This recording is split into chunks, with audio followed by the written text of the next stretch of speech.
The 3rd of July 2012, before the Independence Day, the Parliament adopted a controversial law which cancelled the primary status of the Ukrainian language as the single official one.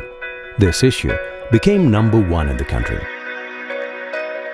Many Ukrainians took to the streets to proclaim their position and emphasize their national identity. Очень плохое чувство, что предали. Абсолютно нецелесообразен и попросту не нужен. Still, most people stayed at home, so we created media to enable anyone to declare their point of view. Challenge. Chernigivske is the leading national beer brand, the essence of which is aimed to support the national dignity of Ukrainians.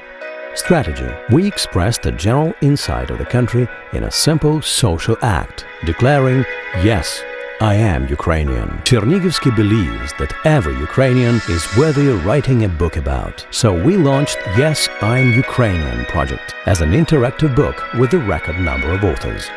We inspired people with a special manifest. Ukrainians expressed their faith in their motherland by filling the book with their views and ideas. As a result, the first book with 6,500 authors was published and passed to the Ukrainian National History Museum, raising the national dignity of all the authors. The book became Ukraine's national treasure. On bookmarks, there was a QR code which led directly to the Facebook application. A bookmark as a campaign image became a new national symbol. Results. All the leading national media wrote about the project. More than 26,000 new fans in social networks. 11 million media reach contacts. 9 million contacts of earned publicity. The brand community grew by a quarter. The app became number one in Ukraine due to the audience engagement in the brand community. And even more importantly, thousands of Ukrainians felt and expressed their national dignity.